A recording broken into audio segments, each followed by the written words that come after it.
कोटा, सपनों का शहर, जहां हर साल लाखों बच्चे अपनी आंखों में आईआईटी और नीट के सपने लेकर आते हैं। मैंने भी यही सपना देखा था। पिताजी की जमा पूंजी ज़्यादा नहीं थी, इसलिए मुझे राजीव गांधी नगर के एक बहुत ही सस्ते सीलन भरे पीजी में कमरा लेना पड़ा। कमरा नंबर 302। कमरा छोटा था, लेकिन मुझे फ़र्क नहीं पड़ता था। मेरा लक्ष्य सिर्फ और सिर्फ पढ़ाई था। वैसे भी मुझे अपने नए रूममेट से काफ़ी दिक्कत होने लगी थी। उसका नाम समीर था और वो बहुत अजीब था। शुरुआत के कुछ दिनों तक मुझे लगा कि समीर शायद होम सिक है या पढ़ाई के स्ट्रेस में है, लेकिन उसकी हरकतें अब डरावनी होती जा रही थी। वो कभी सोता नहीं था। रात के 2 बज रहे हों या सुबह के 4, जब भी मेरी नज़र उस पर पड़ती, वो अपनी कुर्सी पर दीवार की तरफ मुंह किए बैठा रहता था। वो कभी खाता नहीं था। मैंने कभी उसे मेस का खाना खाते नहीं देखा। बस हर वक्त कांपता रहता और धीमी आवाज़ में कुछ बुदबुदाता रहता। उसका डर ऐसा था कि जब भी मैं उसके पास से गुजरता, वो अचानक से सहम जाता। ऐसा लगता था जैसे उसकी सांसें ही रुक गई हों। मुझे लगने लगा था कि कोटा के प्रेशर ने इस बेचारे का दिमागी संतुलन बिगाड़ दिया है, या शायद इस कमरे में ही कुछ मनहूसियत थी। मुझे खुद भी अजीब सा महसूस होता था। मुझे याद नहीं कि मैंने आखिरी बार कब पेट भरकर खाना खाया था या मैं कब सुकून से सोया था। मुझे हमेशा एक अजीब सी ठंड लगती रहती थी, जैसे मेरे अंदर का सारा खून जम गया हो। शायद ये भी स्ट्रेस ही है, मैं खुद को तसल्ली देता। कल मेरा ऑल इंडिया मॉक टेस्ट था। रात के 3 बज चुके थे और मुझे अपने फॉर्मूले रिवाइज करने थे। कमरा एकदम शांत था, बस सीलिंग फैन की किर किर की आवाज़ आ रही थी। तभी समीर ने फिर से फुसफुसाना शुरू कर दिया। वो दीवार की तरफ मुंह किए अपने घुटनों में सिर छिपाए लगातार कुछ बोले जा रहा था। मुझे लगा वो फिजिक्स के फॉर्मूले रट रहा है, लेकिन उसकी आवाज़ में एक अजीब सा खौफ था। वो रो रहा था। मुझसे और बर्दाश्त नहीं हुआ।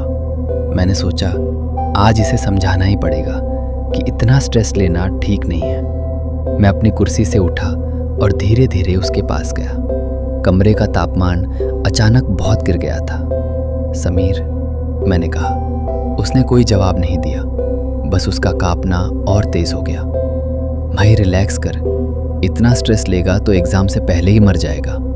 कहते हुए मैंने हमदर्दी से अपना हाथ उसके कंधे पर रखा। जैसे ही मेरे हाथ ने उसे छुआ, समीर एक झटके से अपनी कुर्सी से गिरा और चीख पड़ा। वो चीख इतनी भयानक थी कि मेरी रूह कांप गई। वो फर्श पर घिसटता हुआ कमरे के दरवाजे की तरफ भागा। उसकी आंखें खौफ से फटी हुई थी और वो मेरी तरफ देखकर चिल्ला रहा था, दूर हटो, मुझे छोड़ दो, मुझे नहीं मरना। इससे पहले कि मैं कुछ समझ पाता, पीजी का मालिक दौड़ता हुआ कमरे में आया। मैंने पीजी मालिक की तरफ देखकर कहा, अंकल इसे देखिए, ये पागल हो गया है, ये कोटा का प्रेशर झेल नहीं पा रहा है। लेकिन अंकल ने मेरी तरफ देखा तक नहीं। वो सीधे समीर के पास गए, उसे उठाया और बोले, क्या हुआ बेटा, क्या फिर से कुछ दिखा? समीर ने कांपती हुई उंगली से मेरी तरफ इशारा किया और रोते हुए कहा, वो यही है, उसने अभी मुझे छुआ। उसका हाथ बर्फ जैसा ठंडा था, वो मुझे भी मार डालेगा। पीजी मालिक ने गहरी सांस ली और समीर के सिर पर हाथ फेरते हुए कहा, शांत हो जा बेटा, मैंने तुझसे कहा था ना, रात को दीवार की तरफ मुंह करके ईयरफोन लगा लिया कर। पिछले साल इसी कमरे में इसी तारीख को अमन नाम के एक लड़के ने टेस्ट के प्रेशर में आकर पंखे से लटक कर जान दे दी थी। उसकी रूह आज भी इसी कमरे में भटकती है। उसे लगता है कि वो अभी भी जिंदा है और पढ़ाई कर रहा। मेरे कानों में सन्नाटा छा गया। अमन? वो तो मेरा नाम है। मैंने घबरा कर अपनी टेबल की तरफ देखा। वहाँ कोई किताबें नहीं थी, बस धूल की एक मोटी परत जमा थी। मैंने अपने कांपते हाथों को देखा। वो पारदर्शी हो रहे थे, धुएं की तरह। मुझे अचानक याद आ गया, वो रस्सी, वो घुटन, वो दर्द। बुरा नहीं था, समीर अजीब नहीं था, वो पागल नहीं था। वो बस एक नया जिंदा छात्र था जो पिछले 1 महीने से मेरी भटकती हुई खौफनाक आत्मा के साथ एक ही कमरे में रहने को मजबूर था। दीवार की तरफ मुंह करके वो पढ़ नहीं रहा था, वो बस मुझसे आंखें मिलाने से बच रहा था। कमरे की वो ठंड